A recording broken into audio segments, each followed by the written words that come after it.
Do narcissist abusers actually love you? No. They love their image. They love their money. They don't actually love the other person. Easiest way to explain it is, how do you give a person a hug when there's a wall in the middle? So like if you're standing over here and the other person's standing over here, how do you give them a hug? You can't, because there's a wall in the middle. When we're talking about narcissists, ego's right in the middle.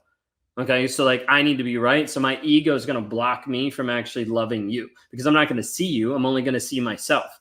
I'm only going to see a wall with a mirror on it. It's like, oh, look at that. I'm pretty amazing. Okay. Like that's the narcissist thought process. So he's not going to actually love you. What it is like, oh, let me do all the things to make you feel good about yourself. Let me do the things to project or to mirror different aspects that you want in your life. Oh, what you want in a partner. Let me be those things for you for a period of time. But at the end of the day, the narcissist is in love with the image. Okay. The image. That's the biggest thing. Is it possible to prevent my daughter, age 9, from a dad's narcissistic abuse? What tools to give her? Right now, it'd be emotional support and help her to be like emotional, vulnerable with you, so she can actually process her feelings, because she's not going to get that on the other side. They manipulate to show what they think is love. Yeah, they're going to switch it around in their mind.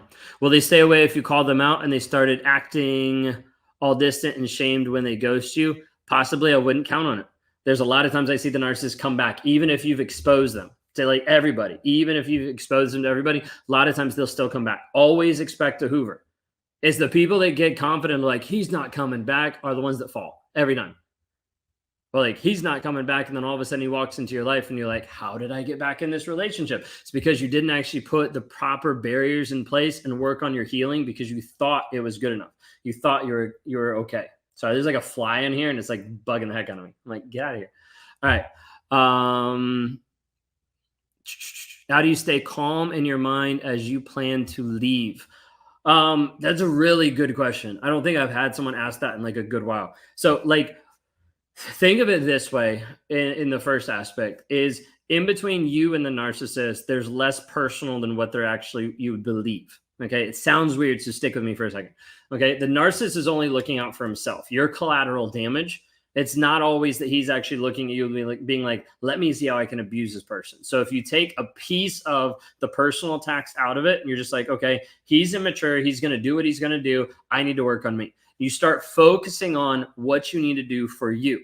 Now, for a lot of people, this is starting back at the basics. It's starting back to like, how are you exercising? What are you eating? It's starting back at like, what are you doing for like meditation, to be able to understand like where you are, what's going on inside you. It starts with like, hey, how are you connecting to healthy people? And also like coming up with an exit strategy. What does it actually look like? Like, do you have to take another job? Do you have to like switch jobs? Do you have to start another business? Whatever it might be. Okay. And like all these aspects are starting to focus you on your growth, not on his reactions, not on his response. Okay. So like this piece is different, and it's going, yeah, someone said like, it's going to almost feel selfish at first, because you're going to be like, oh, I'm feeling selfish about myself. No, you're actually learning to healthy prioritize yourself. And you've never had that before, because he's been in your life controlling every single aspect, like making everything you do about him. Okay.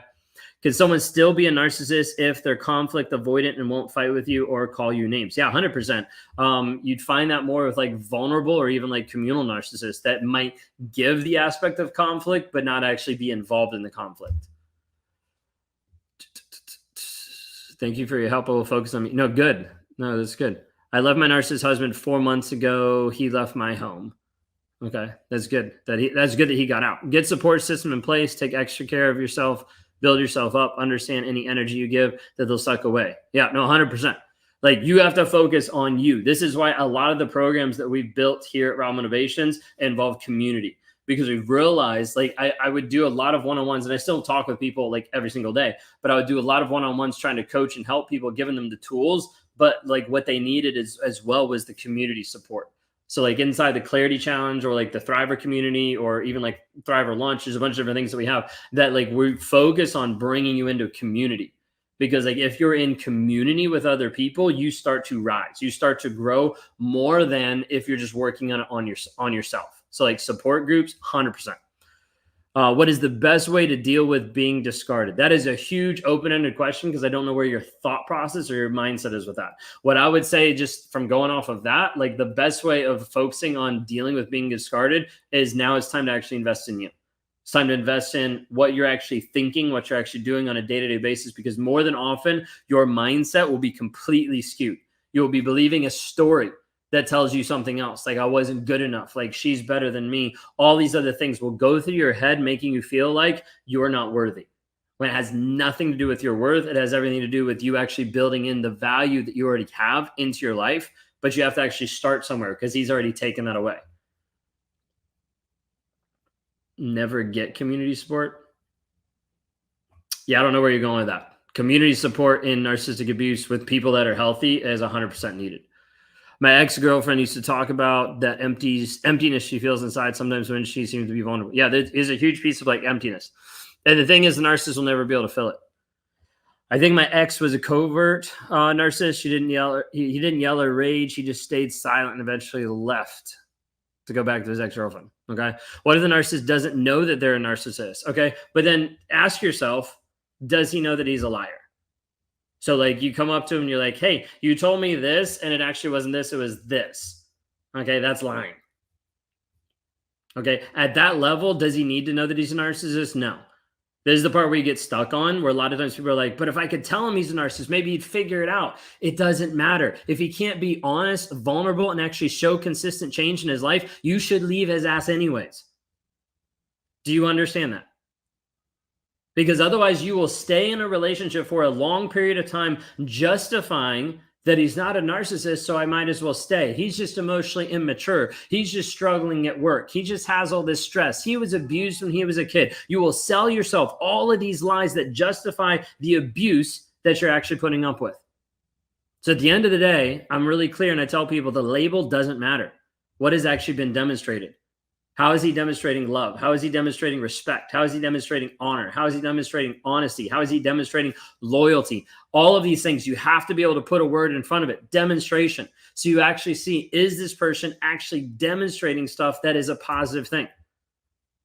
At the end of the day, if he's a narcissist or not, doesn't matter. What matters is you're actually growing, healing, and changing. And is he actually helping you do that? Or is he pulling you down? Everything was my fault, including cheating. I hope you left. If not, I hope you leave. You're like, well, that seems a little harsh. No, because if the other person made it seem like it's your fault for his cheating, you need to leave. Period. Because it's a choice that he decided to make. Narcissists love to run with this. They love to run with, well, you made me do it. You made me cheat on you. If you'd given me more, then I wouldn't have cheated on you. If you would have done this, then I wouldn't have cheated on you. Narcissists love to run with that. You need to understand, when he makes a decision to cheat on you, it is not your fault. Period. Some people don't like that. Some people might have other opinions. I don't really care. The one thing my wife's therapist had to talk to her, and she had to be very clear, and she had to tell my wife, you didn't hold a gun to Ben's head and tell him to go cheat. He did that out of his own accord.